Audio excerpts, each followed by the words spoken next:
Hey guys, and welcome back. Happy Sunday. Good morning. This is the Casual Word and Casual Word Radio, where we continue our endeavor to change the world one word at a time. I'm your host, Langley, and we've got a very special broadcast for you guys today, something that the gentleman and I have been planning for some time. We want to do it in person, but we just, the COVID hit and several things have made that not as feasible as we had once planned, but just a philosopher, a family man, brilliant mind. Got a lot of things in common. I think you guys are going to be really in for a treat. I'm gonna let him introduce himself. All right, how you doing, guys? This is Shaheer Henderson. With the Purple Pill perspective, I also got relationship stuff 101, and a couple other endeavors that I do. Yeah, I've known Langley for a long time, so just like he said, this is definitely going to be an adventure and a conversation that has been festering for a long time, I would say, and it's finally time to get it on out there. Two, this is also going to be like a double interview, so I'm going to go ahead and say to my audience, I would like to welcome you guys to Relationship Stuff 101 podcast here on this July 18th, Sunday, 2021. I am your host, Shaheer Henderson. Who I have joining with me today is a musician, a philosopher, writer, extraordinaire, pioneer, uh, minister. When the list goes on and on. I mean, poet. I mean, I can't. If I sat here for another minute, I'll probably be naming three or four other things. Langley shades are the casual words, ladies and gentlemen. I mean, Oh man, this is definitely going to it's a be. pleasure. This is definitely going to be a treat today. I mean, Yeah, I'm looking absolutely. forward to it. And Yeah. like Shaheer said, this is something unique that he and I have been conceptualizing for some time to do a double interview. So Yeah. I think both of what you'll see is the unique interview styles in our conversation, along with having a chance to connect with both audiences. I was having a conversation with a friend of mine, and we likened it to a Venn diagram where you've got your collection and I've got my collection, and you've got where we overlap. And I think it's going to be a unique experience to maybe hopefully have other viewers and listeners not only come to each other's podcast and some of the things that we're doing, but hopefully connect with each other as well. Yes. Yes, that's definitely the plan. See, initially what I wanted to do is I wanted to bring Langley here to Nashville, and I wanted to have the interview outside the Palladium. Now, for you guys who may not know, the Palladium is a place, is a museum, is filled with artwork and different things of that nature. And then Langley is heavy into the art. So I wanted that to be our setting for the background. So that would have been a perfect setting for someone that is into art, that's into photographing different things of that nature. So yeah, that definitely would have been something to set up. But here we are. I mean, your background is definitely something that's the same setting for you. Typewriters is a thing. A lot of people say, hey, typewriters are the yesterday. But what I saw from you, I saw it in an interview that you did on a news channel. You brought it to where you used to actually have people in a classroom teaching them and reintroducing them to the typewriter. And I thought that was amazing. I appreciate that. That was just something that what I found when I got into typewriters was the increased level of creativity. And that's because there was no distraction. What I began to discover was that I was able to more clearly hone and define my voice because I wasn't being distracted by the things of our digital world. There weren't notifications, there wasn't internet. And also the typewriters are unforgiving. And in that regard, I mean that, backspace traditionally was going back a character. Now on a computer, we say backspace, but it's technically delete. And you don't have that option with a typewriter. You can go back and overwrite, but it makes you slow down and be very deliberate about what you want to say and how you want to say it, because you don't have that delete option. I think that we are in a world now with all the great things that technology gives us, where you can be lazy about how you draft, because you can go in and copy and paste and shift things around. So you can just really just blurt out whatever you want, knowing that you can just go in and just, I'll fix it later. The thing about the typewriter was I don't like to have to start over. I think many of us are like that. And so Right. with the typewriter, it was like, I want to make sure I get it as close to correct the first time, so I don't have to go back and rewrite it. And also, it helped my creative process because education, and I used to teach at a middle school, and I Yeah. volunteered in educational platforms. What I discovered was we are both educating creativity out of our children, but we're also teaching them to try and um, do their revisions and their corrections while they're still trying to get their ideas out. And what the typewriter allowed me to do in my creative process was it gave me the purest form of my thoughts, because it was that first draft. And I feel like that first draft, if you can get all that out, is exactly what your mind wanted to put down to paper, exactly the way you envisioned it, exactly the way you wanted to say it. And I think that when we start that revision process, we start to censor ourselves and change the message and change the context. And you end up with something that wasn't as pure as it was when it first came out. And so people ask me about my writing process, and they say that, I don't ever edit or rewrite. If I write a piece of poetry and I don't like it, it gets tossed and I move on to the next concept. If I Right. read that concept later on, and write a different piece, then so be it. But whatever I write, like it or not, is exactly what I was meant to write in that moment. Understood. Um, okay, because with the typewriter, a lot of people don't understand. I mean, when I was in high school, in ninth grade, they taught typing. They didn't type. They didn't teach computer because computers were not prominent yet. They taught typing, and a lot of people, they found it frustrating. When you hit the keys and then the things that get stuck up in that position. Anybody who uses a typewriter knows what I'm talking about. So Yeah, that yeah, that's becomes very frustrating if you're using the typewriter and that happens to you.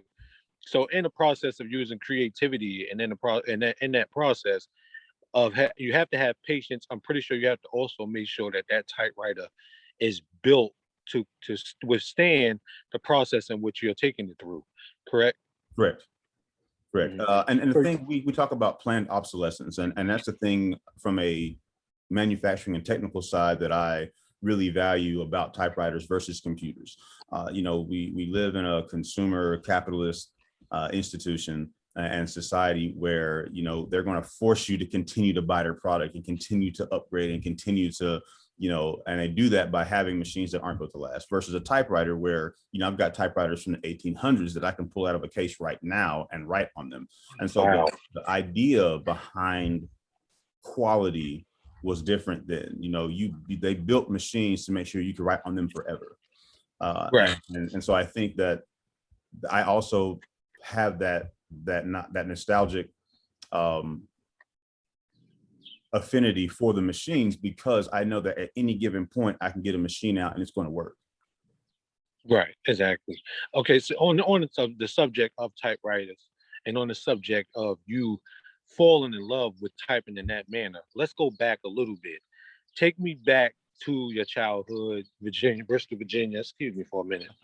Your childhood, Bristol, Virginia. The upbringing.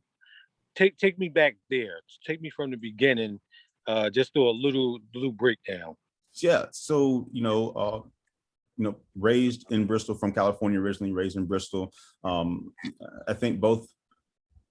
I've talked with a lady named Rona. I've done some of her podcasts as a guest, Okay. and I talked about that where you're born, though you may not be exposed to the culture at length, I think there is something endemic genetically about where you're born, and I think that something Right. imprints on you from the beginning. So even though I didn't spend a lot of my childhood in California, it was very evident that there was something different about me even when I was growing up here, and walked to the beat of my own drum kind of thing, did whatever I wanted to do. I was pretty much a rebel, very recalcitrant, obstinate defiance, that whole 9 yards. You're not going to tell me what to do Right. out there, and so I think that's where the desire to strike out on my own not realizing that's what it was, of course. I think that's where that started, because I hated being told what to do. I think that came from my father. He was a Marine, and that's, he kind of went to the service to test himself.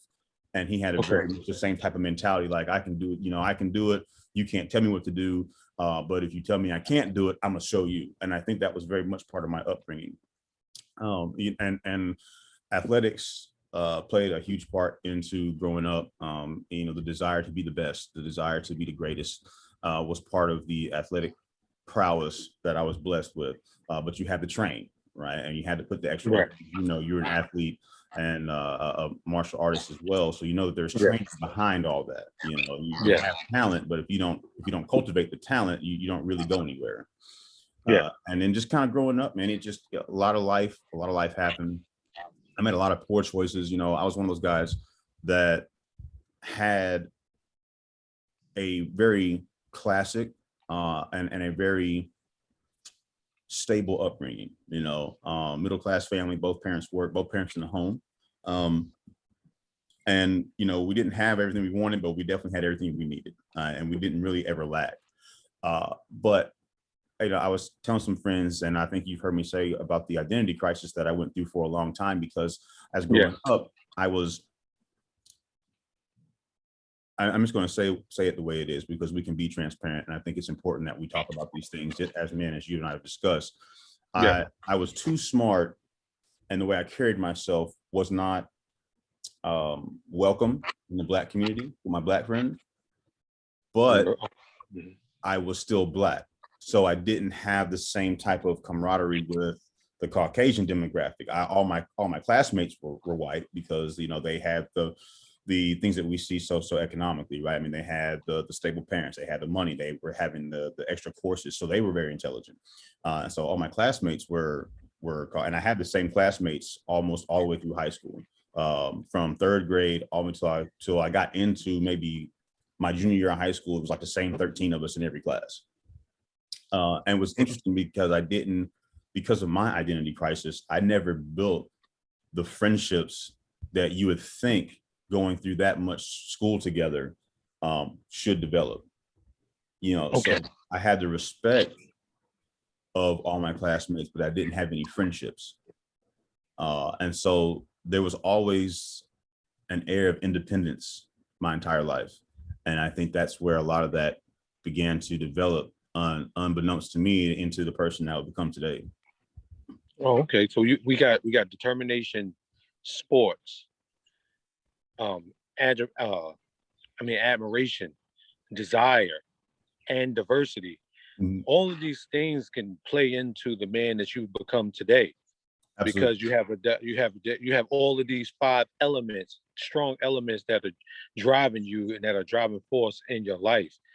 How did all of that go into the church? Well, we're bringing all of this into the church. Were you introduced to the church early, or did you walk in yourself? I was introduced early. I think that I was having an interview with Reverend Reed and some of my pastor series, and we talk about how one of the staples and one of the foundational elements to the Black community coming through the ages was the church as a culture, right, and the body of Christ and that camaraderie, but then also having a safe space physically for us to gather. And so that was, growing up, that was something that was a staple in my entire family, from my immediate household to my aunt's home to my grandmother. That was a staple of our family unit. So I was introduced to church very early, and then I think, as most of us do, you get into your adolescent years, young adult years, when you can start making your own decisions. And it was like, nah, I'm good. I don't want this anymore. I always felt that there was a calling, but I also had the wrong perception of what my life would be with it. And I think that goes back to the traditional way that we have always viewed, and in some cases perpetuated, how church is to function. And I saw, leaders in church who appeared, of course, on the outside in church to have it all together. And then I saw real life situations, and then I saw the struggle, and I saw the sacrifice, and I saw all these things that to me didn't equate to a life that I wanted if I was going to follow Christ.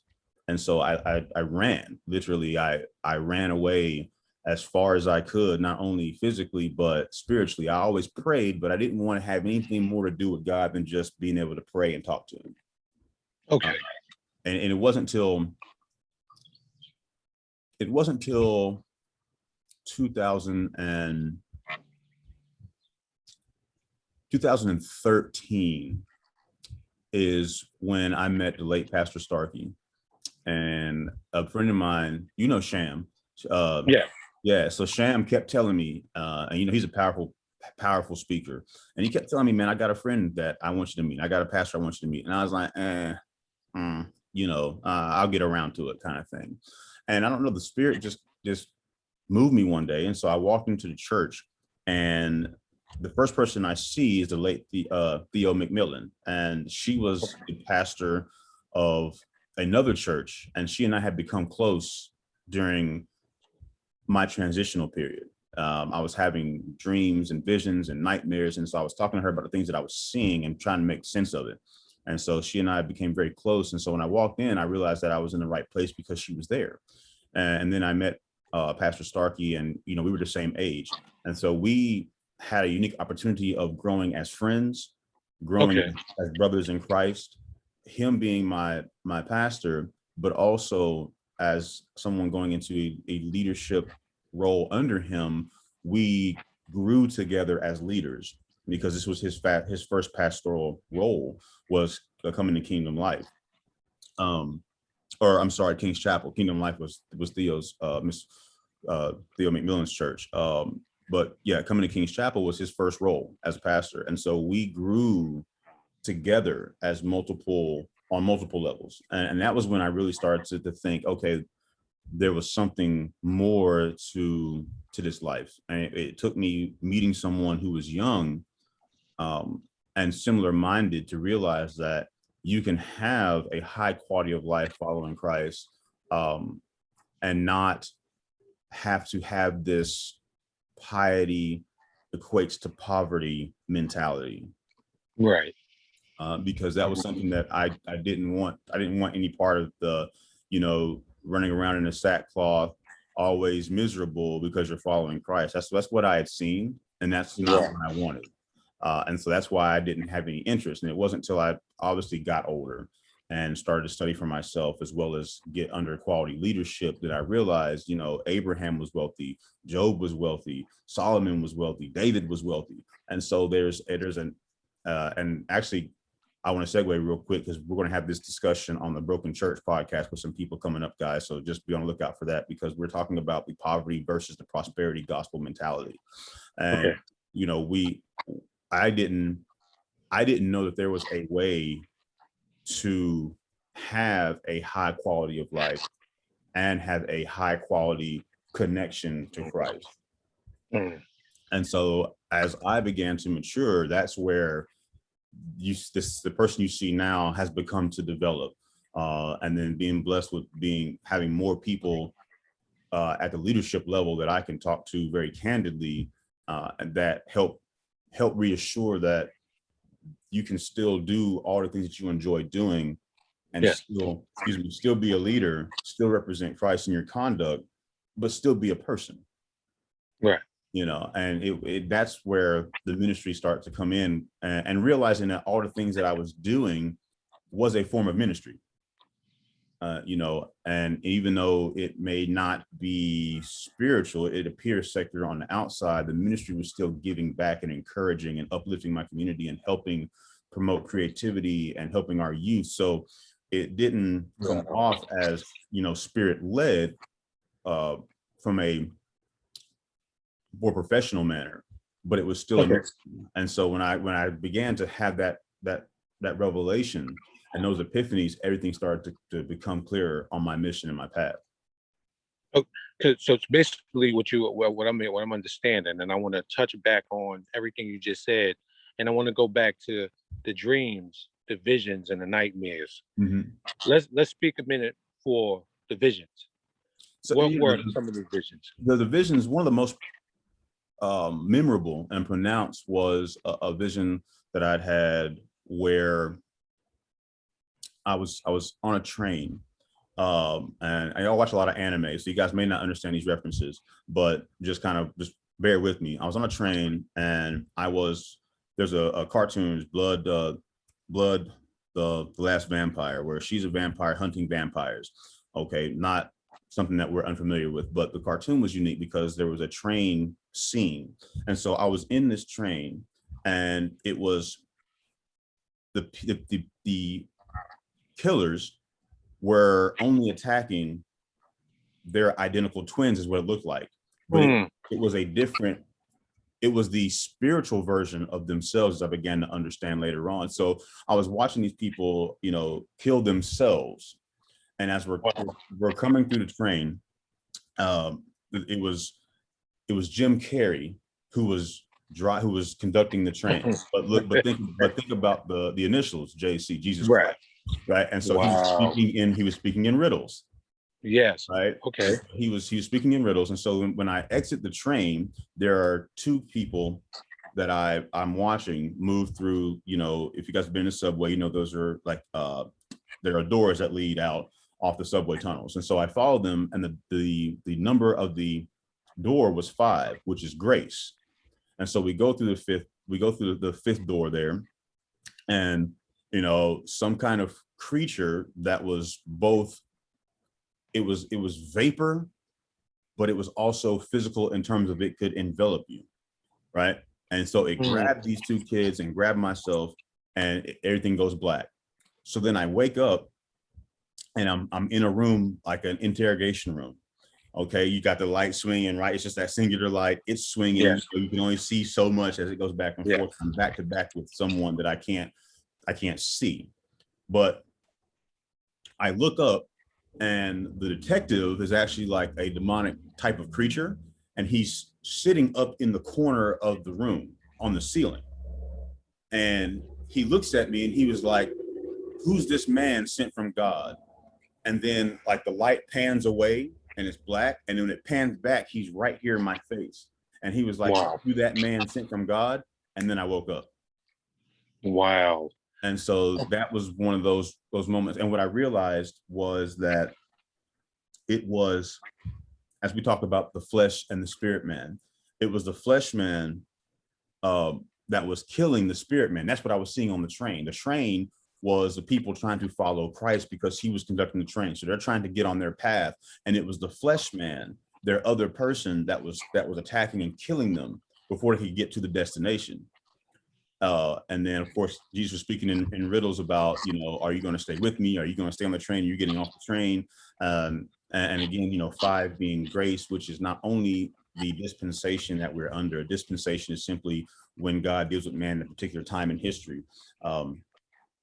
We're under grace because Christ has already died for us, so we're living in a graceful period where we have the opportunity to repent and get back on the train. Okay. And then of course the enemy was trying to figure out who I was, because I didn't know the power, I didn't know the authority, I didn't know what my calling was. And so the enemy had captured me to interrogate me, to figure out who I was and why I was so important. And that was a pivotal moment where I realized that there was a greater calling. After Elder McMillan and I spoke, that I realized there was a greater calling on my life than even what I had considered to be, the calling that I thought I was going into in terms of just helping people and giving back, that it was even greater than that. Okay, so you reawaken anew from this vision. Mm-hmm. How did this vision that seems to have changed the thought process, where does these nightmares come from? Do they come from the battle still that you had to be the old you compared to the new you? Where did the nightmares come in? It was both. So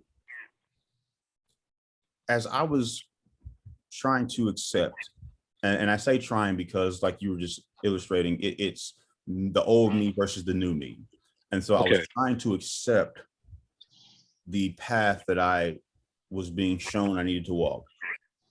But because of that, and I think you and I talked about this, because of that, I became a target, right? So we talk about when you decide to follow Christ, or you decide to get onto your path of enlightenment, that the enemy, right, recognizes you as a threat because you are walking away from the world. Right. So as I'm trying to make this transition, the enemy is trying to keep that transition from happening. So my nightmares were both the internal struggle, but also the spiritual battle between the enemy trying to keep me from accepting that role and moving into that path. Okay, I understand.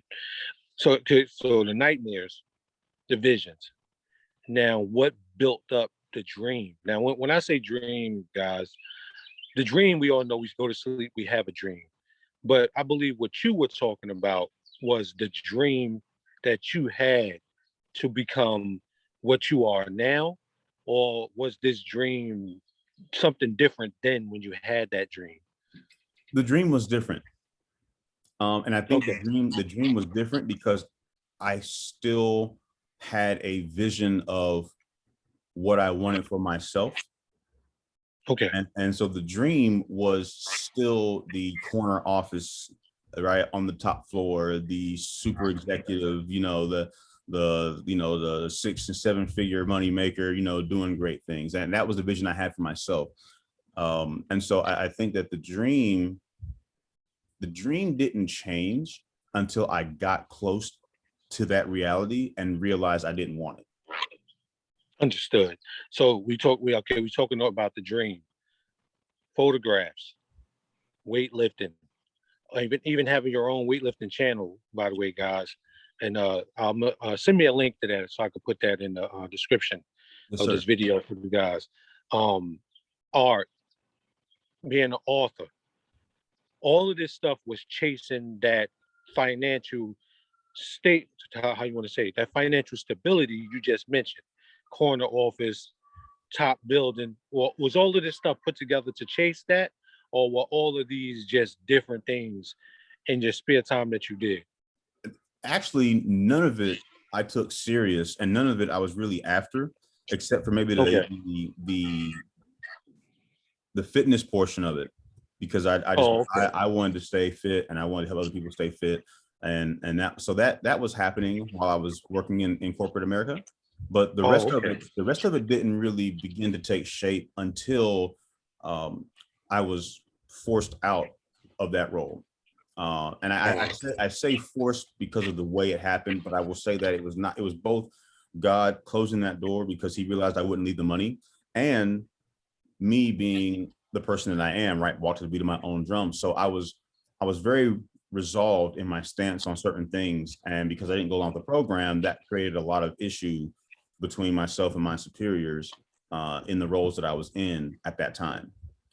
So it was a combination of things that led to me leaving that portion of my life, and then making a promise to myself that I would never work in that type of environment again or to make someone else wealthy.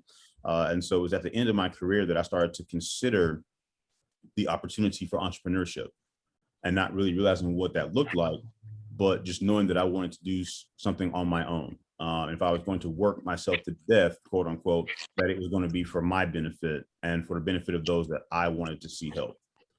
So Okay. it was one of those things where I had to have that transitional point where I moved out of something into something else before I started to really let all that take shape. Understood. So now we get into psychology in Yeah. the children. All right. So when we get to psychology in the children, did going to the children and starting to educate and starting to inspire and motivate them, was that you some way reliving your childhood through them vicariously, or was that just something you say, hey, I got a message and I want to help the youth with what I believe they need to hear compared to what is being put out there in the universe? I think it was recognizing a need, Okay. because my parents certainly advocated creativity. We played the band, we did performing arts, I was in choir. So, that was always very much part of my childhood, and having parents that definitely supported any endeavors that myself and my siblings went into. But it was recognizing a need before I realized exactly what the need was, that, you know, our kids needed positive role models and our youth needed people that they could come to that weren't so far removed from the culture that the advice wasn't relevant. Okay, I understand. I understand. So, okay, so we got psychology, we have the children. Now, the career path that you chose with the school, that basically was complicated against, not complicated, but conflicting against the initial plan. So all of these plans came together to build up. What was the plan to build up with all of these different ventures? That, I think that was my, like, the question I was trying to go to for first. All of these different ventures that you dug into, what's the initial plan for having that combined, at those combined assets? It was taking the skills that I had, Okay. and it was the passion for things that I was into, and then the opportunity, you know, and we talk about that a lot, that your people talk about purpose. And I think your purpose is an equation where you take your gifts and talents and you multiply them by the passions and then add opportunity, and that creates purpose. And Right. so I think that I feel confident that this transition into all the endeavors was that exact equation, was that God Okay. gave me the opportunities to do what I love, that I was already good at, to create my purpose. Right. And that's how all those things kind of moved into the direction that I'm going in today. Right. And let's talk about the direction for a minute. Many may not know or know that you moved to St. Thomas, and Yes. so let's talk about that transition.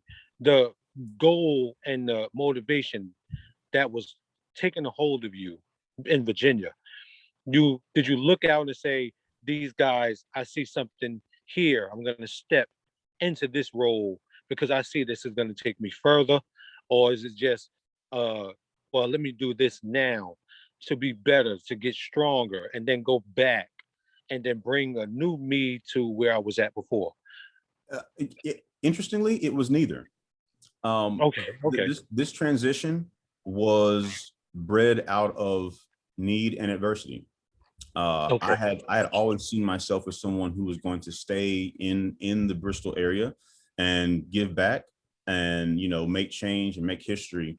And like so many of us, I ran into glass ceilings. I ran into opposition. Not that we can't overcome them. I've done a lot of great things, but I got to a place, and the pandemic really helped solidify that perspective, where I got to a place where, for the first time ever, I felt as though I had done everything that I could possibly do and given everything that I possibly could give to the Tri-Cities. And I say that because the opportunities were no longer presenting themselves, and the ones that I tried to make did not work out either. And I found myself in a place where I had lost everything. I was living out of my vehicle, trying to make ends meet, just trying to keep my bills paid, you know, and literally, physically, spiritually, emotionally, just wasting away.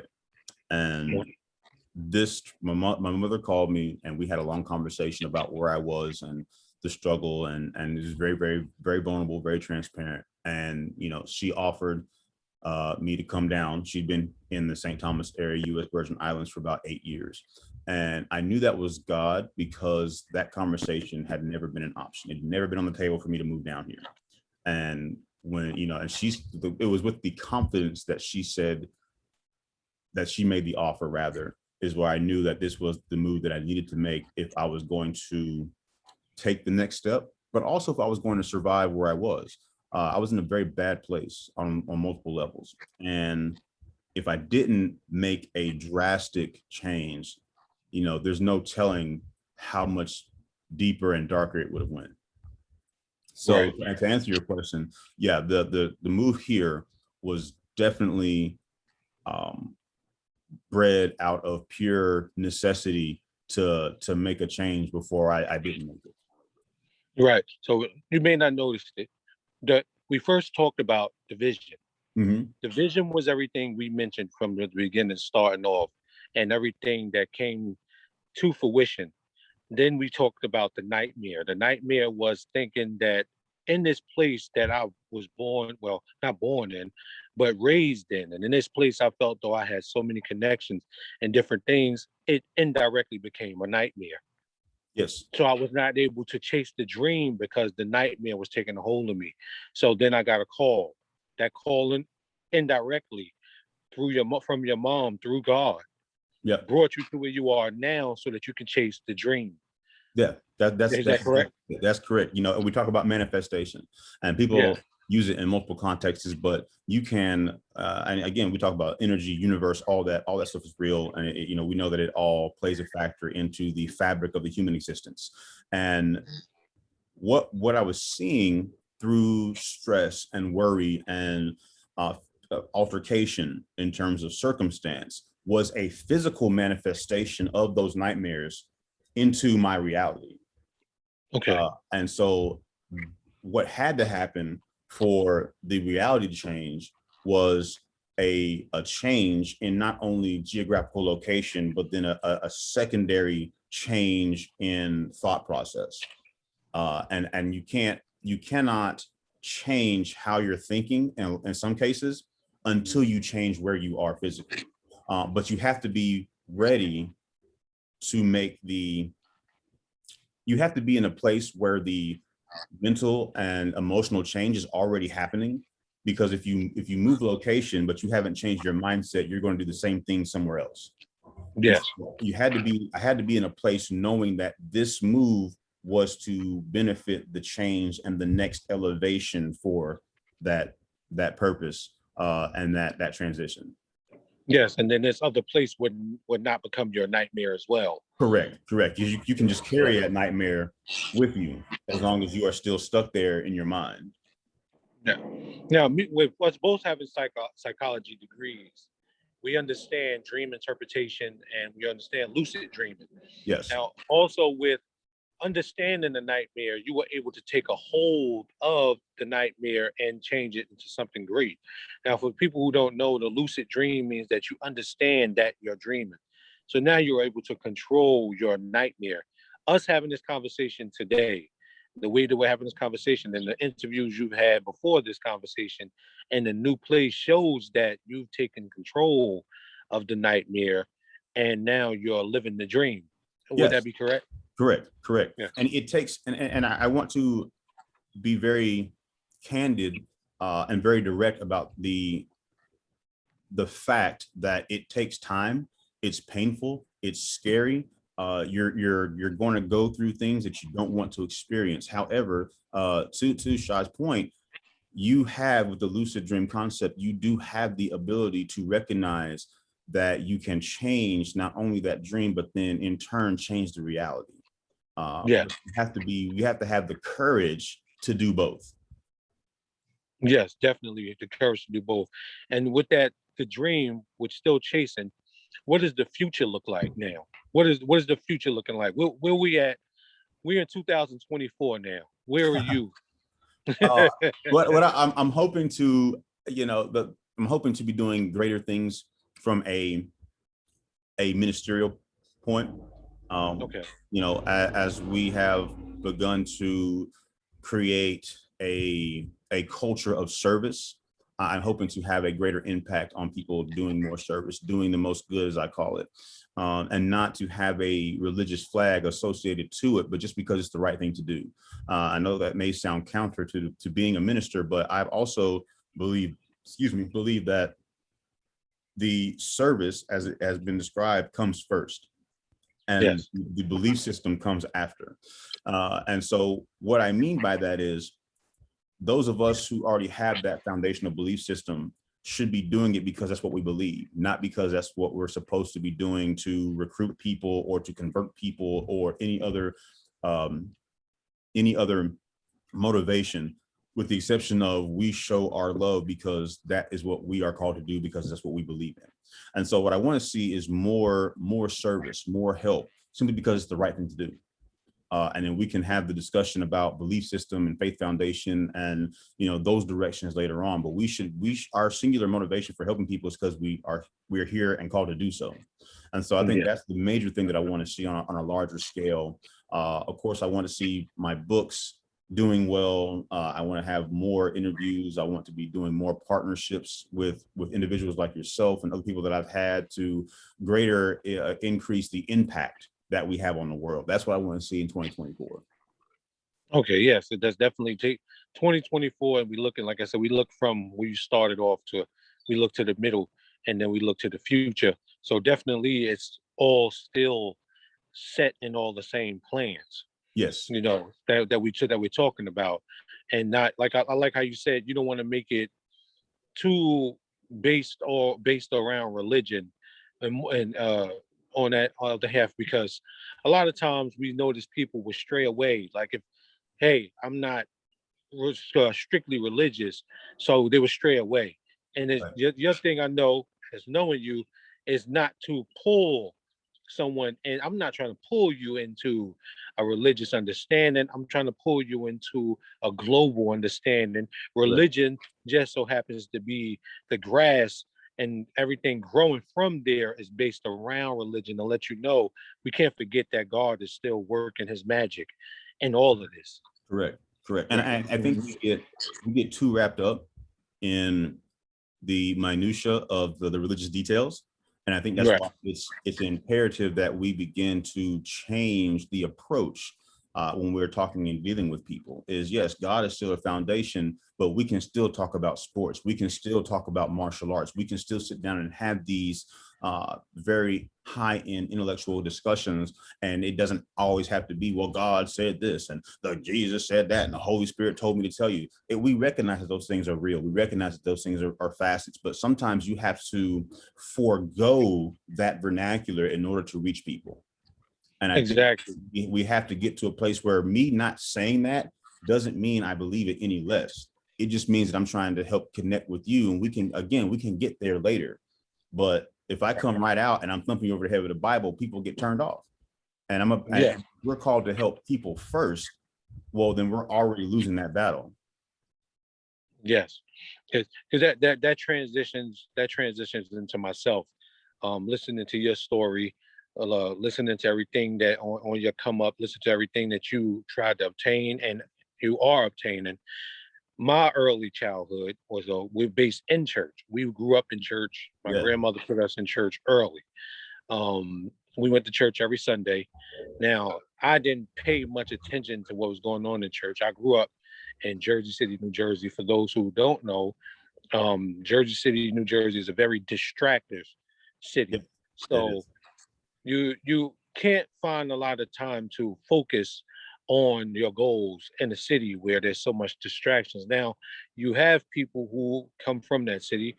I'll give a quick shout out to my cousin Louis Spears, who is running for the mayor of Jersey City, which makes me feel good because I come. Yep, thank you. I come from that city, so it's good to see a family member who has came through the diversity and who has reached the peak where he can actually try to reach for the highest office in that city. So as I maneuvered through church, I fell out of the church, because it really wasn't my path. Didn't feel it was my path. I was just a child. Right. So I dropped back out into the streets. The streets took a hold of me early, I remember when we met. Yes. We were both hoodlums when we met. Exactly. So early on, the streets took a hold of me. 8 years old, I was running. About 8 years old, I was still living. I was living on Dwight Street. That's in Jersey City. For those who don't know, jumping on dirty mattresses, getting on milk crates, sliding down the back of the school where they used to use their deliveries. They had a thing you could slide down. Get milk crates. We'll slide down those. Breaking windows, breaking into schools when the school wasn't open. Running around. I could hear the siren right now as I'm running through the school hallways to let you know that the school was broken into. Yeah. That's all of the bad stuff. By 10 years old, I'm giving y'all a quick rundown. If you guys don't mind, by 10 years old, I was living on Virginia Avenue in Jersey City as well. And by 10 years old, I started to see a lot of what life shouldn't show a child at 10 years old, from, bullets coming through stop signs right over my head, to me, myself, actually jumping other children, and seeing children being jumped in my vicinity, stabbed, seeing people shot, seeing family members, hit upside the head, and blood right in front of me, gore, just a nightmare, a living nightmare that I lived all the way up till 15 years old. 15 years old, I was actually a part of, we didn't call ourselves a gang. We called ourselves a crew. So I was actually in a crew, same thing still going on.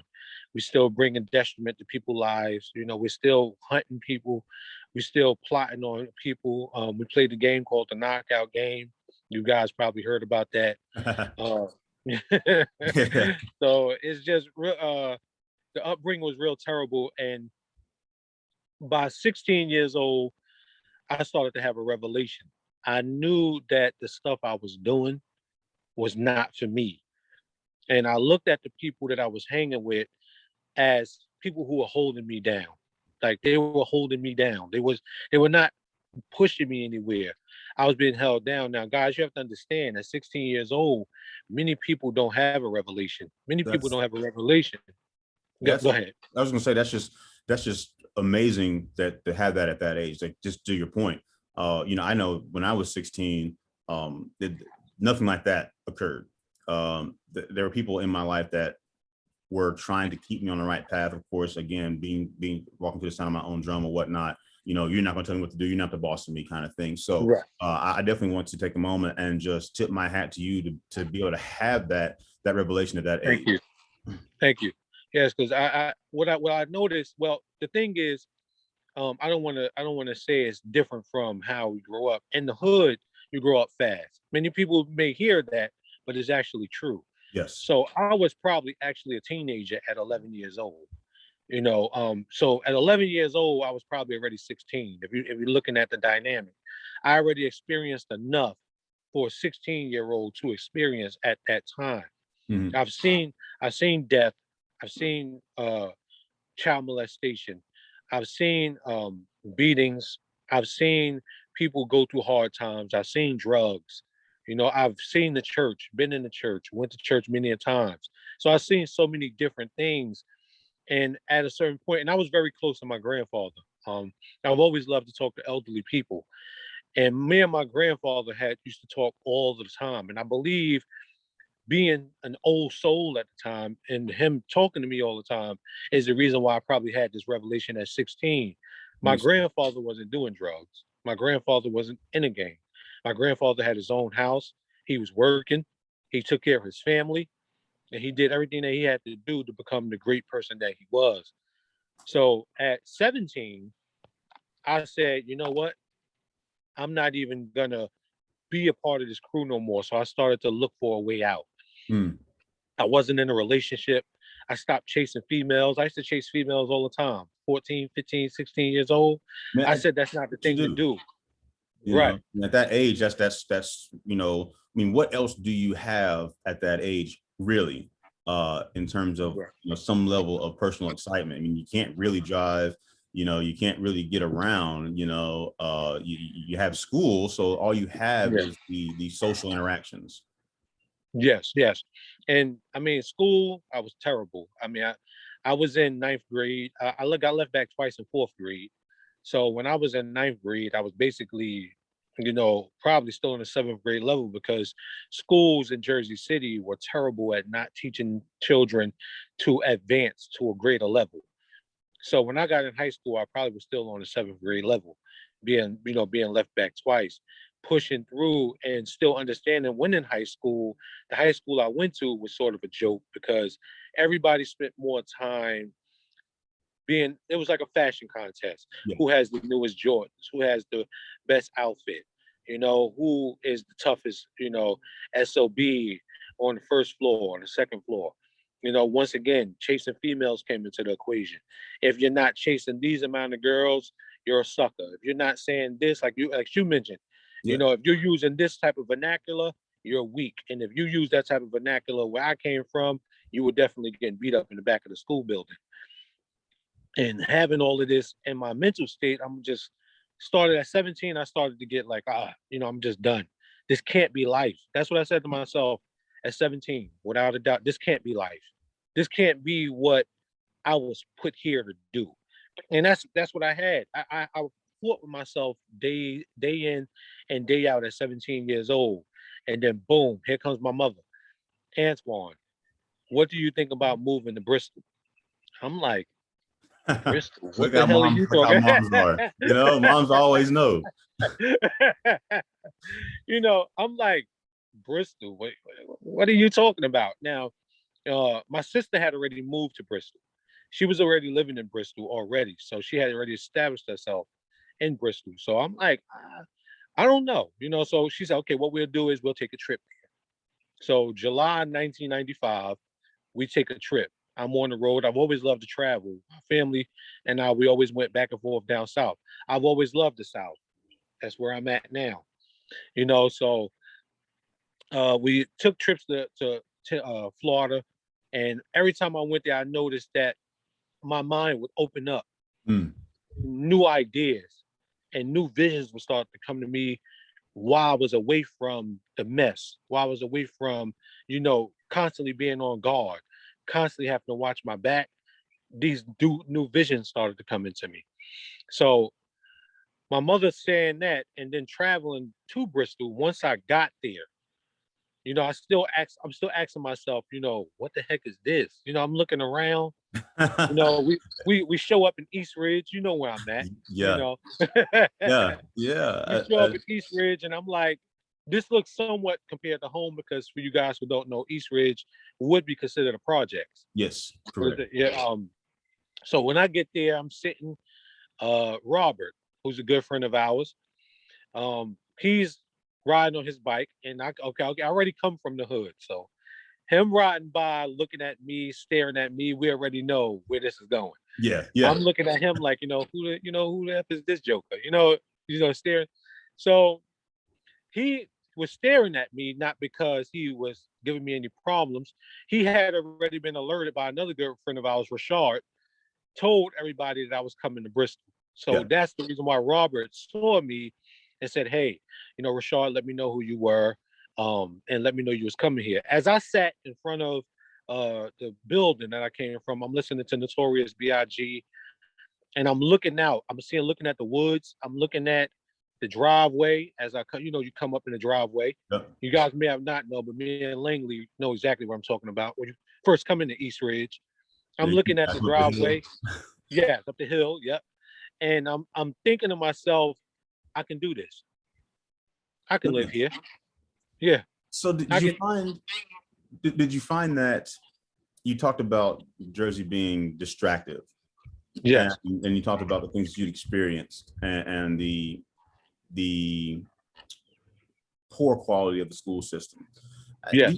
Do you think, looking back now, we know hindsight's 2020, but do you think that the distractions were also opportunities for growth and for being able to view the world from a different lens?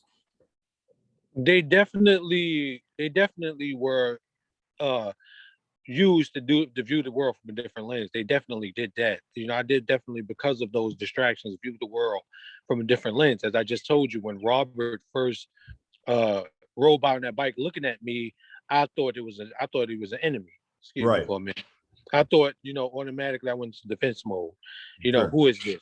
And that basically preps you to be defensive, as we know it as street knowledge, or being, street smart. That prepared you for that. But so also, I'm sorry, go ahead. Also, I didn't like the fact that I was like that. That prepared me and made me like that, because I was someone who never met an enemy. I always met friends. So I've always apologized to Robert. He's always said to me, yeah, you was going to kick my butt that day. I said, I probably was, but I didn't want to because I wanted to change that way of thinking and change that way of looking at people and bring a new me to a new place. I didn't want to be like that. So I battled a lot with who I was compared to who I didn't know I was going to become Right. as things go further, because things did definitely change for me living in And, Bristol. and that's unique because I know that you and I didn't really see eye to eye when we were younger. Yes, I yeah, think it was like I had the California attitude, yeah, and I was aggressive, and you had New Jersey attitude, and you were aggressive. So I know that yes, when we first got around each other, like there was a lot of animosity between us yes, initially. yes, And I was telling friends about that, and it's always unique. Just a quick yeah, segue. Is it's unique to see us now as adults and yes. to see the reconnection now because we didn't really speak much, Nope, and we really didn't hang out. nope. When we definitely, I think it was an alpha male kind of mentality, and it was Yes, like you were like, I don't know who you are, and I'm like, I don't know who you are, like, right, what I'm saying, and, right. and so it was interesting that we were both kind of battling that internal turmoil of both being tough and being top dog, but also recognizing that we wanted to be better. Yes, yes, definitely. And to my defense, the things that transpired in Bristol when you first encountered me is the reason why you ran into the attitude that you ran into. When I first arrived, real quick, I'm going to go through a quick summary. When I first arrived in Bristol, of course, my mind is empty. I Yeah. don't know no one. I have the slightest idea where I'm at. And as I started to get to know people, and I was already what Rashard had done, and giving Rashard a little bit of credit, he had already established who I was in the minds of the Bristol residents, the Yeah. children there. So people already knew me, but I didn't know them. Mm-hmm. And as things went on, of course, I got into a relationship in 1996. And in 96, I was cheated on. To give you guys this goes into where I'm at today. I was cheated on in 1996 in the worst way. I'm not going to go into too much detail to relive that situation, but I was cheated on in the worst way. That awakened something in me that I didn't think was there. Mm-hmm. It started to awaken trust issues and how I started to look at females and how I started to look at people. I was a very trustworthy, trusting person in people until that moment. So by 97, uh, once again, I was in a relationship. That relationship came to an end. And then once that relationship came to an end, many of the people of Bristol started to turn against me. Um, from Okay. from death threats to, people wanting to beat me up just because of who I was, you know. And by 98, this became really bad. Once again, getting death threats, people talking about causing me harm as I walk home, but having to watch my back. And now you got to think about it. I'm back in Jersey City again. Yes. So the people who were against me in Bristol brought that Jersey City mindset back out of me. So by the time you ran into me, what was reawoken was something I didn't want to reawake. And it was there, Yeah. as a strong defense mechanism, especially when you're getting death threats. Yeah. Especially when someone's talking about causing you harm, you don't know. That's where it comes from, where you said, I don't know who this guy is. So I didn't know if you were with me or against me.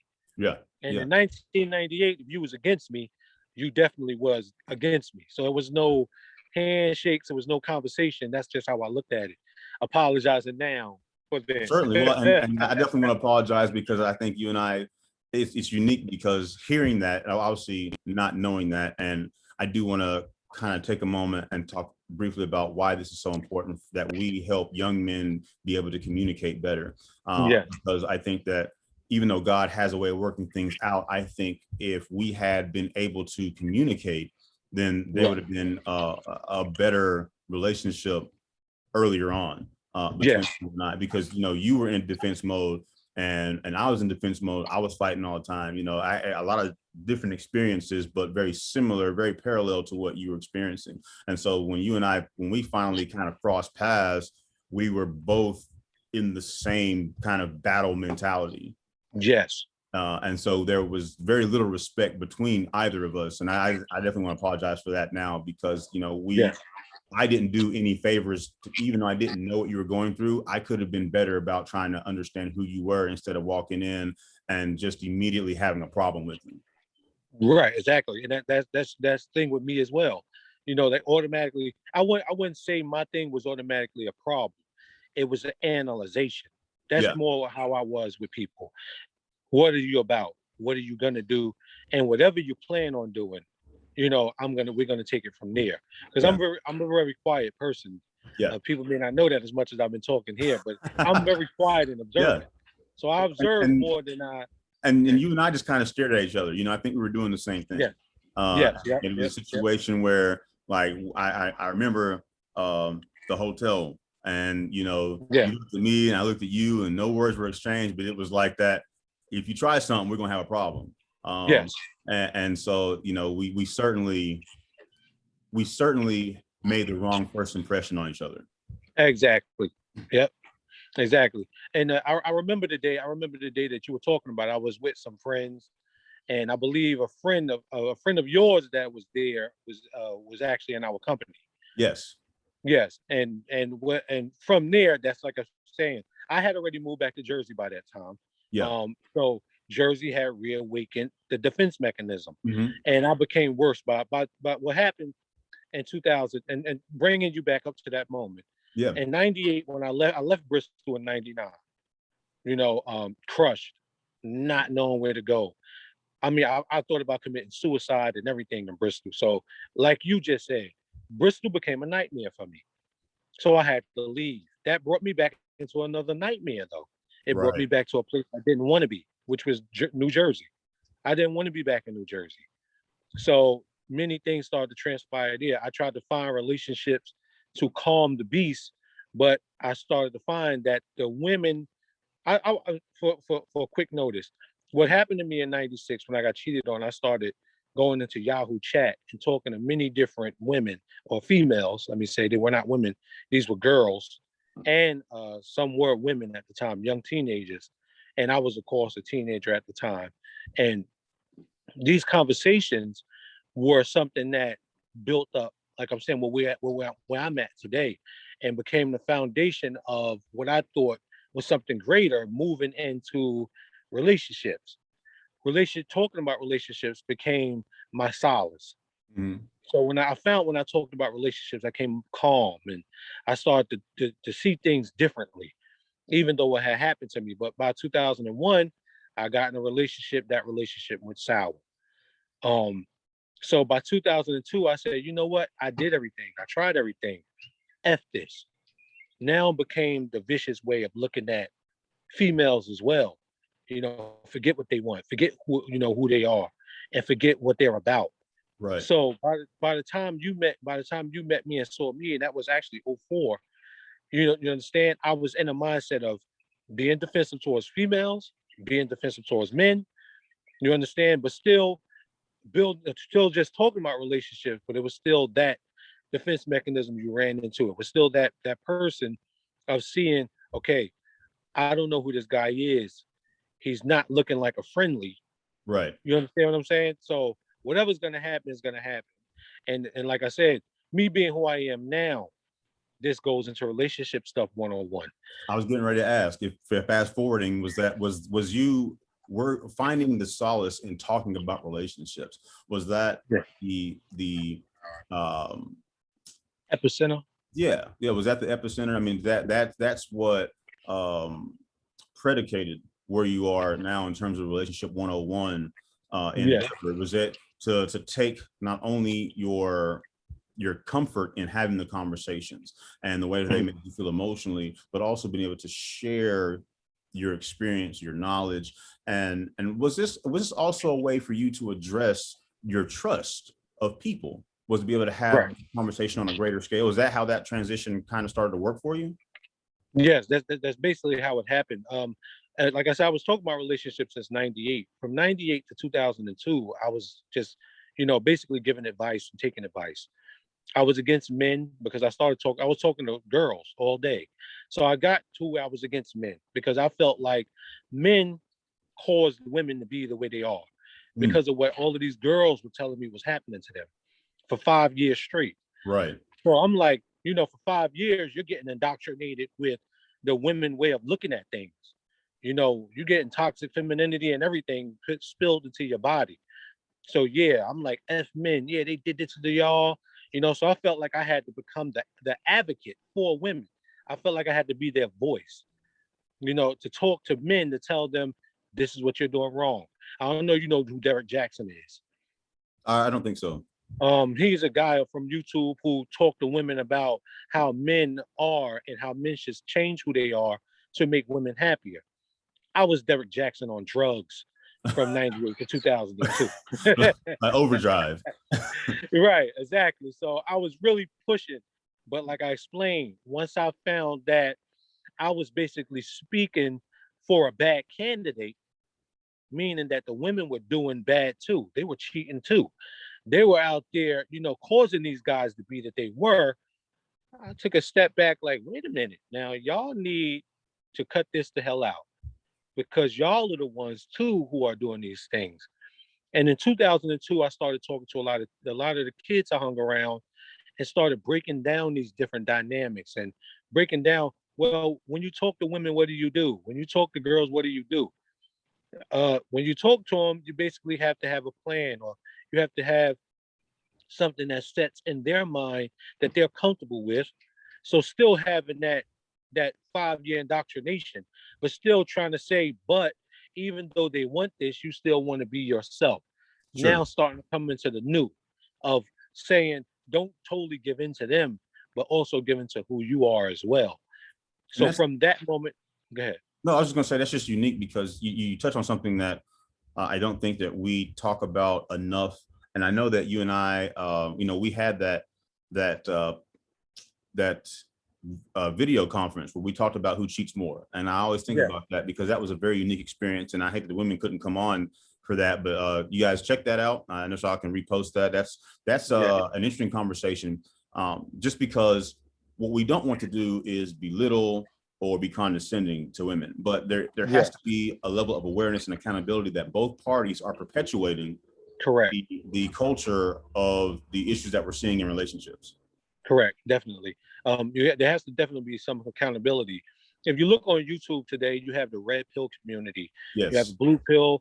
You hear the word simp being thrown around. If you look behind me, you had the a purple pill, the purple pill perspective. Now, what is that about? The purple pill perspective is basically taking this blue pill mentality from 1998 to 2002. I'm telling you, I was a blue pill guy. right. The blue pill guys looked at the guy who defends women, Yeah, who tells men, hey, straighten up. You need to do everything that you need to do to make sure that this woman is happy, bro. You need to make sure that you are the best man you need to be. Forget about your past. Forget about the women that hurt you. Forget about how scorned you are. Be the best man you got to be, and these women will like you for that. Red pill perspective looks at that to say, hey, you guys are still sleeping. You yes. understand? What are you talking about? I have to check all of my emotions to make sure she's happy. You don't want to do that. So red pill is more about men's awareness and men's health and men's idealism about relationships. And the fact that we understand that, not we, but they understand that women are the same as men. They are with this, they're with the mess as well. They Yes. cheat just like men do. They manipulate just like men do. Women are more known to monkey branch. Monkey branching is when they'll have one boyfriend and they'll have a whole bunch of friends in the background that they're still connected with, who they had relationships with in order to keep them safe. I used to call it insurance back in 2002. Okay. I used to tell people, be careful because a lot of women have insurance. So basically what they mean is if you ever have an argument with them or you say, well, I don't need you anyway, they would take it and brush their shoulder off because they got 10 other dudes in the background. That's their State Farm. That's their, how you want to say, that's their Geico. Yeah. That's their lizard, smiling and laughing at you like the gecko in the commercial. That's everything that they need to feel better about themselves. The purple pill perspective is that blue and red together. Right. Now, The only reason I called it the purple pill perspective was to attach to what's being said in the relationship dynamic today. Now, do I have a straight purple pill perspective? No, my perspective is on many different levels. Sure. You've known me for a long time Yeah. to know I don't set my thought process on one direction. It's my thought process is like if you look at the bottom of a tree and you see the roots going into the ground, that's my thought process. As it And should. as those, yeah, I was going to say just to chime in is, that's how it should be, right? I mean, and I think that's one area where we talk about religion. We could talk about sociology, psychology. yeah, We could talk about the economy, right? Any of those things, and you see that across the board with people. You get in a fixed direction and you refuse to see anything outside of that framework and that tunnel vision, and yeah, you use yourself a detriment because you're only exposing. And this is one thing that you and I talk about all the time is, people use it with scripture. We call it proof texting. People use it with their political views, being polarized, right? But we so often only want to take in information that supports our narrative. yes, exactly. So that's going back, to your initial question. Where did relationship stuff 101 come from? Yes. Relationship stuff 101. First, I started writing a book in 2006 called The Book. By 2006, I felt I had enough information to deliver to the masses about how I looked at relationships and how I understand relationships based off my experiences. I had my first girlfriend at 5 years old. So from five, and as I explained to you, all the way up to 16, I was just chasing. That's all I was doing. There was no thought process about relationships. It was conquest. Yes, exactly. Exactly. From 16 to 18, that was a moment of trying to reconnect. Now, as I lived in Bristol, I was pursued by many different females. That caused a level of confidence that I started to gain based off the confidence I didn't have. So from '06, and of course that confidence and that I gained in 95 was quickly broken in 98, Right. So by 98, that confidence was gone. It was just, like I said, back to what the heck is going on. By 98 to 2002, I started to reconnect. Once again, I started to think that men were the problem and women were actually, the victims. That changed in 2000, that changed in two by 2003. 2003 to 2006, I started to go with both. That's what the purple pill perspective will come into perspective too. Men and women, that's blue and red Right. coming together. That creates purple, as we all know. So I started to be with both people. Men do this, women do that. We come together and we create this. You understand? So by '06, I said, many people used to tell me, Shy, you need to write a book. So I put the book together. I wrote the book in a year. It took me a year to write the book. Sloppy, no commas here, no periods. I just spoke to the pages. Mhm. That's all I did. You're a writer, so you understand what I'm talking about, but not with the same uh, behavior that I put towards that book. I just a complete run-on book. That's what it was. Not a run-on sentence. Right. Right. You just kept going. It was a run-on book. So as by '08, I met my wife, and she was the one who actually said, "Oh, this is not making any sense. I don't understand what you're trying to say here."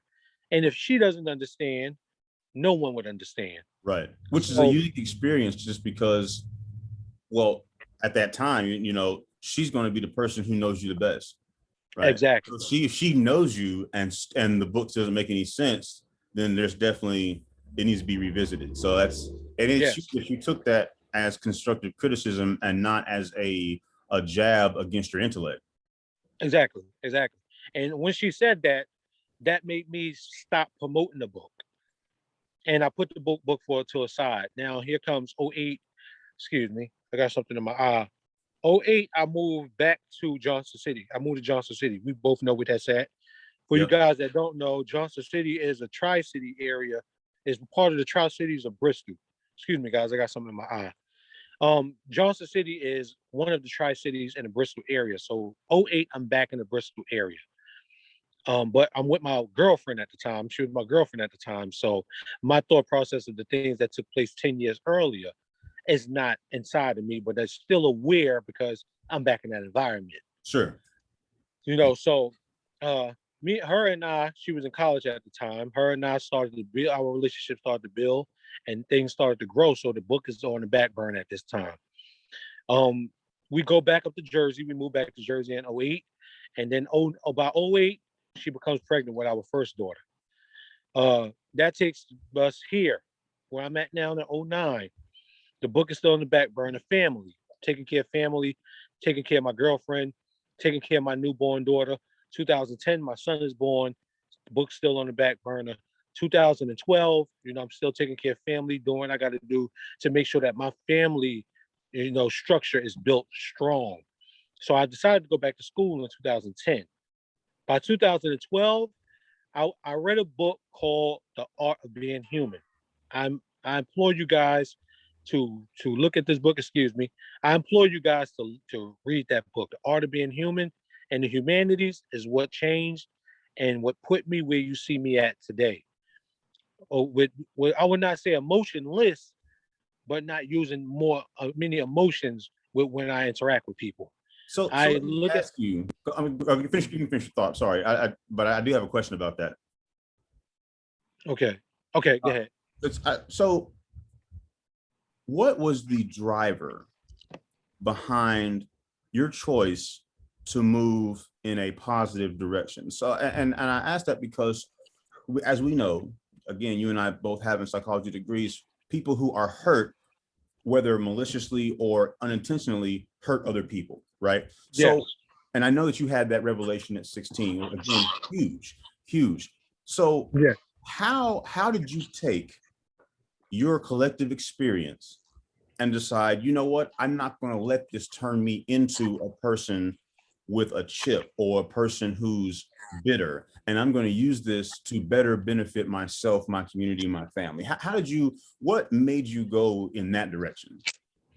What made me go in that direction, and that's a good question. What made me go in that direction was to look at where I was at before, and to say that I don't want to be that person no more. I don't want to be a person who dislikes people. I never wanted to be that person. And early on, as I mentioned, Mhm. when I went to Bristol the first time, I never wanted to be the people from Jersey City.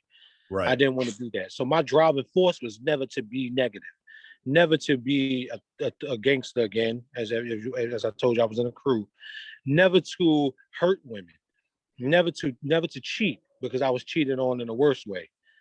So I didn't want to cheat people. Mhm. I didn't want to disrespect people. I understood what it felt like to be cheated on, and those conversations for 5 years.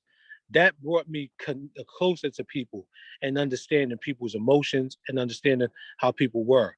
2002 to 2008, talking to children, growing with them, seeing Yeah. how they turned out. Many of the friends we know, James, Robert, Josh, those are basically products of my conversations. How they take care of their children, how they carried themselves when you first met them. That's products of my conversations from early on with them, and seeing their growth. That's the reason what kept me on a straight path, because I knew I had the ability to Mhm. change something in people, not to change them completely, but to change something in them. When I read The Art of Being Human, Yeah, it was over. a lot of things that I thought I knew, I found that I didn't know quickly. From the first chapter, I found out a lot that I thought I knew, I didn't know. When it came to religion, when it came to relationships, when it came to art, when it came to music, when it came to perception, when it came to reality, it was many different things. Like I always explain to my nephew, my nephew Corey, as we both know, I Yeah. always tell him all the time, Corey, women are people.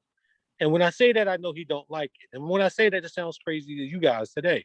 Yeah, they are people, but why are you saying that? Because people tend to look at women as objects. Objects. Correct. They Yeah. tend to look at women as not human, but just as pleasurable toys Yes. to have Things fun that with. they can control, like you said, control, manipulate, subject, and Yes. keep uh, under their authority. Yes. Excuse me. Yes. Definitely. That's what women will more perceive that. The Art of Being Human, to give you a little bit about the book, basically told us to look at reality as something we created. It is. So we started to talk about labeling. You understand? Now, when it talked about religion, and I look back at, how religion came about in my life, it attached a labeling too. That book from the beginning, I want to warn you guys, if you decide to read it, and like someone as yourself, that book will tick you off in the beginning. Yeah. Because it attacks religion from the start.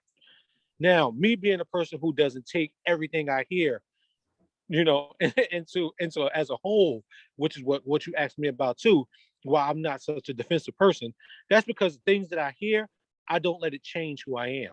Sure. I take it as information. It doesn't change me. So even though that book may tell you something about religion in the beginning, you should never let anything change who you are.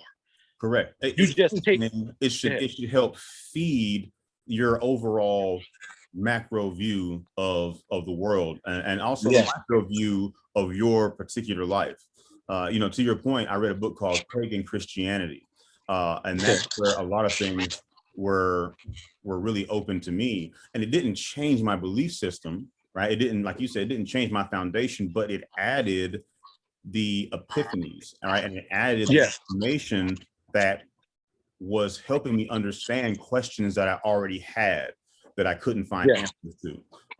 And so it takes study, guys. And that's what, even though we're just having a conversation, we're learning, and we're looking forward to you all who are going to be watching this later, realize that at the foundation, we're talking about being able to take information or take data rather, and turn it into information. And it's how you use it that determines what you're going to do. Yes, exactly. And then to not let that information change your structure. Let it change your thoughts. Let it build and help you grow as a person, but don't let it change who you are. Correct. And that's basically what that book tested you from the beginning, because the reason I believe that book started with religion is because we all start with religion. Our conversation started with both of us starting with religion. Yes. So it already knows that from the beginning, let's start here. Then it goes into music. Right. Then it goes into art. Yes. Yeah, it's a psychological thing. Yes, exactly. Then I mean, you and I both know. I'm sorry, go ahead. No. I don't mean to cut you down. Then it went into socialism. You understand? Then it went into who you are based off everything you just read. And believe me, guys, if you don't read that book and go like this, you you have not got the best option of that book. I got the book right now in my car. I look at that book all the time. I probably read it 3 times. It changed who I am. And like I was saying, 2012, when I looked at that book, it made me go back to the book I wrote. So here goes my thoughts on relationships. That changed to my thoughts, because I realized in the first book, I was just trying to give you guys what I was thinking about. And I really wasn't helping the masses. I was just talking. Yeah. Now I completely understand by 2012 how to structure, my wordplay and to structure my vernacular to help upbuild and uplift in a different way. Let's start to write my thoughts on relationships. But for some reason, I started to get, no, this is still not what I want to say. This still doesn't feel right. So I stopped writing my thoughts. I put it on the back burner. 2014, I have another daughter. 2015, another daughter. 2016, another son. So there, the book is on the back burner for a little while. And then by 2018, I have another son. And in 2018, I've already took it away from 2012. I've talked a lot, and that some time has passed, and I've grown to a very strong point where I understand that this is everything that we do, everything that connects us, everything that helps us grow, everything that builds us is all based off relationships. Correct. Relationship with yourself, relationship with others, relationship with your environment, right? Yes. With your belief system. Yes. That's it. And thus the birth of relationship stuff 101. Basically, when I say relationship stuff 101, that may make some people say, is he thinking that I'm an idiot? Because when they used to say anything 101, that's it in dummy form. Right. I mean, You know, that's what we equate to. 101 is the rudimentary portion of the learning, right? I yes, mean, yes, that's the 2+2 part. yes, But it behooves us to start there, obviously, because no matter what no matter what you've been through, you change that viewpoint based on, right, like you talked about, new information and yes, using information, right? So you sometimes have to go back and swap some bricks out of your foundation. exactly. I'm gonna let you keep talking. I'm doing something. Excuse me for a minute. Yeah, yeah, exactly. Excuse me for a minute, guys. My cell phone is having some issues.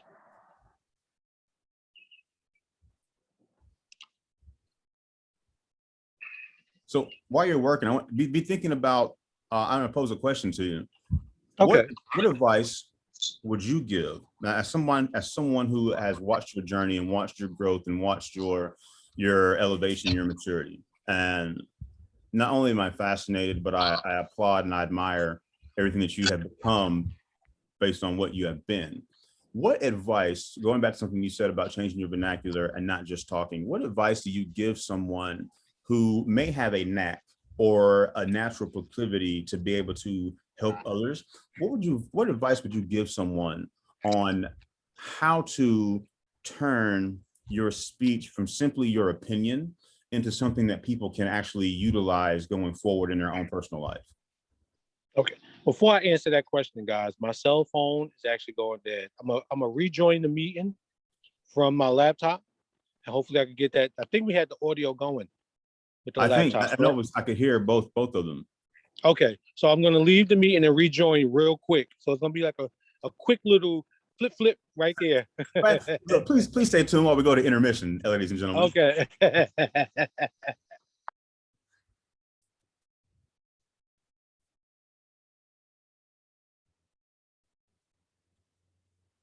Hope you guys are enjoying this, and hope you guys are learning some new nuggets and really getting some valuable information. Again, he and I have known each other for a very long time, and we've definitely grown separately, but I think you see a lot of commonality between our lives in terms of having to leave and come back, or having to leave and change our geographical location, having to change our mindset, experiences shaping the way that we think, but not only letting the experience move us into different frames of thinking and different ways that we assimilate information. So again, guys, I see you getting ready to log back in. I hope you all are enjoying this, and I hope you guys will join us again. He and I work together on several projects, Relationship 101. We've done some poetry nights. We've done several things. I'm just a fan of the person that he's become. I'm a fan of the things that he's trying to do. And I'm definitely a fan of listening to his perspective and listening to the knowledge that he has gained over time. Because as you guys have seen, he's been able to do that at a much younger age than myself. He's been able to have revelation at a much younger age than myself. So this is also an opportunity to learn about someone who made a change much earlier than I was able to make that change. And our goal here is to hopefully encourage you guys to be looking at yourselves and making that change even earlier than he did, earlier than I did, because the earlier that you start to recognize the differences in yourself and the things that you want to change for the betterment of yourself and your community, the longer you can have an impact on yourself and on others and on the community that you serve or communities that you will serve. So guys, again, thank you all for joining us. We're waiting on him to reconnect. And I can't wait to finish our conversation so we can learn more about his advice for you all about how to turn just your regular conversation into something fruitful, into something that someone can take away and utilize. We talk about legacy, and legacy is the impact and the impression that you leave on someone once you are out of their company. So the idea that you want to always leave not only with something for yourself, but leave something with someone else that they can take back and apply to their lives and to the people that they surround themselves with, right? Because your sphere of influence is also, it also includes you. So you are going to be an influencer as much as you are going to be influenced by those around you.